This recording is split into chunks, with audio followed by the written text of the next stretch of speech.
This has been my main studio camera setup for the past couple of years, and it's been great. It's great. It's great.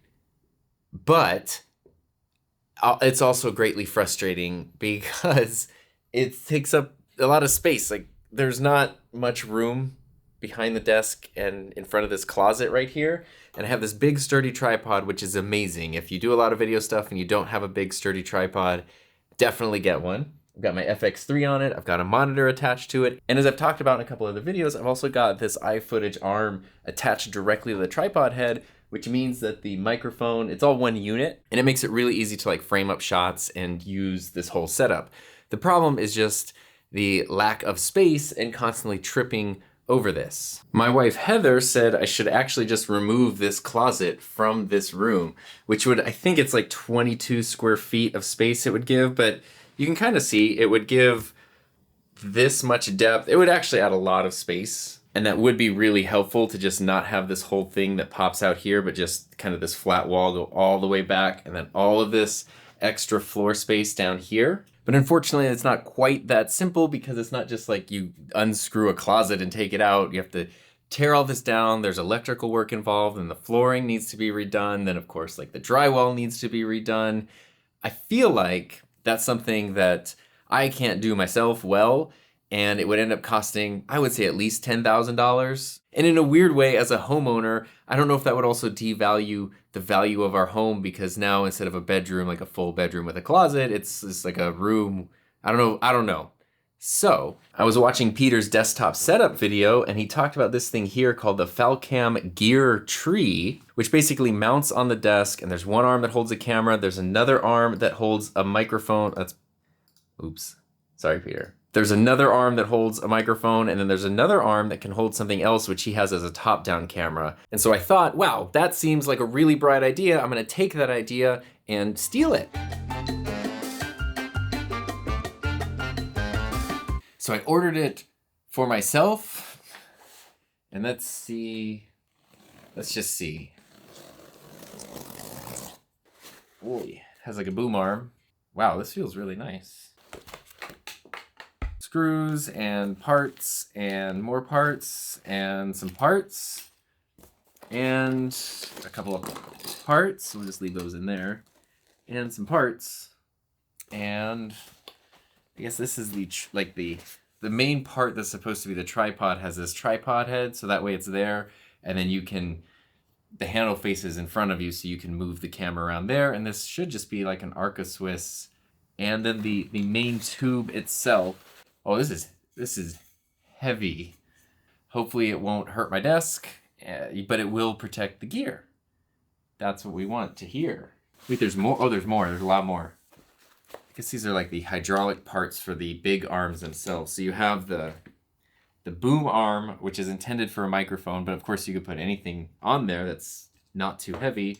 And then you have thicker hydraulic arms. These kind of look like desktop monitor stand arms. There's two of these. What I would really like is my main camera and my microphone, basically like I have right now, but with nothing on the floor over here, and with the ability to essentially, again, steal Peter's idea and have a top-down camera. So that way, anytime I want to do a top-down shot, I don't have to set up the C-stand or the overhead. Like, it's just right there anytime.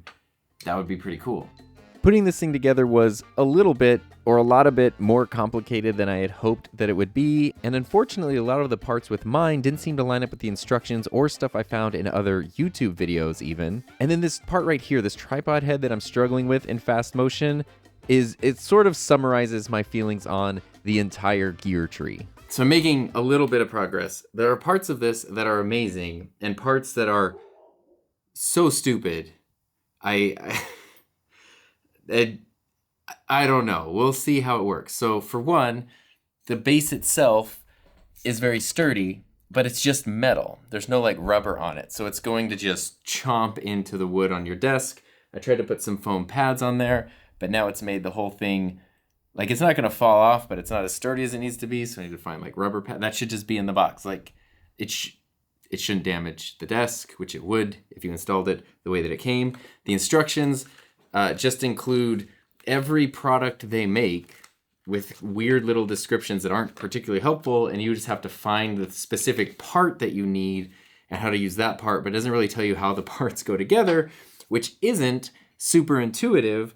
And this little tripod head is actually pretty nice. It's a little Arca Swiss mount on here, but it has a roll option, so it can pan and roll, which is nice to level things out, but there's no way to lock it down. So if your camera's slightly off balance, the whole thing will just tip and fall, which is stupid. Despite these frustrations, if it does what I need it to do, totally would still be worth it. So now you're looking at me through my camera, you're listening to me through my normal microphone, and you even have a top-down shot to see all my little bits and bobs on my desk here.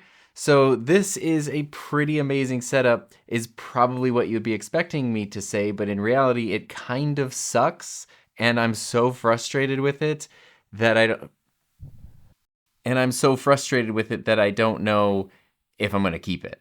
The thing about this, it was $600, and if it is a problem that I would spend $600 to solve, I don't know if I'm gonna keep it because I'm so frustrated with it, but here's my frustration. So one, the camera's on this boom arm, but I'm using my existing Joby tripod head for my old GorillaPod on here because the tripod head that they give you, which by itself would cost $100, sucks, and it has the capacity to be good.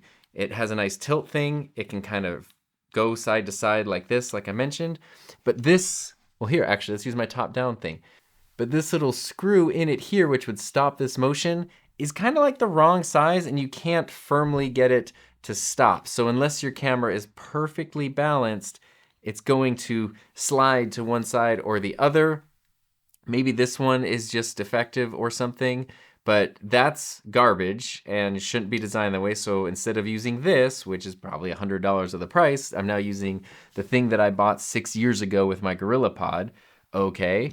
This boom arm here, I just attached a ball mount there. That I was kind of prepared to rig that here. And the mic boom arm thingy is nice, actually, except as I scrub through this footage I filmed, watch this boom arm up here because the tension is so frustrating. It looks like I have an automatic like robot boom arm that just moves on its own because it's very hard to get the tension to set. I wish they would pay more attention to the tension, because it's giving me tension. So there are 0 instructions on how to tighten the friction on this boom arm, but you can do it with a tool that they don't give you. So fortunately I have this iFixit toolkit here, which has like everything you need in it. As you can see from my top-down shot, everything you need. And I was able to fix it that way, but it's not mentioned anywhere in the instructions. They don't give you the tool you need. It's just sort of a thing that's there. The good news is it actually ended up kind of working, right? Like here's the post. I have my main camera here, the FX3 with a mic running into it. I have a top-down camera mounted here, my A7 IV, so you can see everything on the desk. And I even have my Sennheiser MKH50 mounted on a boom arm, and it's all on this post, and there's nothing over here on this side of the desk anymore. So I could open my drawers fully, I could walk back and forth. All that is great. It's a little bit awkward if I need to, work on something and position my monitor here, but it's doable. I can have the camera here straight on, or sometimes I like to use this other angle kind of more from a corner, and I can move the camera over and do that as well. So credit where credit's due. This situation, having all this stuff going with one thing and much more open area, it is really nice. Gotta say, this is really frustrating, so I might be able to go to like Home Depot and buy some parts to fix this. I can use some of my stuff to fix these other things. There's also just weird fit and finish issues. These handles are crooked. The whole thing, every time I try to find anything about this company or this product, is I see a bunch of release day like influencer videos where everybody's just talking about how great it is, and pretty much nobody really talks about how to set it up or the problems that it has or the weaknesses of it. And the other stuff is from the company itself, from like Falcam or whatever the other company was that they collabed with on this. And they're just talking about the design process and, oh my God, it's machined from all this great stuff. And we put all this design into it. Did you though? Because there's so many things that are bafflingly bad about it. So do I recommend it? No. Will I be keeping it? I don't know. Am I frustrated? Yes. Will you be hearing a lot more about boom arms in a future video on my main channel? Oh yeah, you will. In concept, this is fantastic.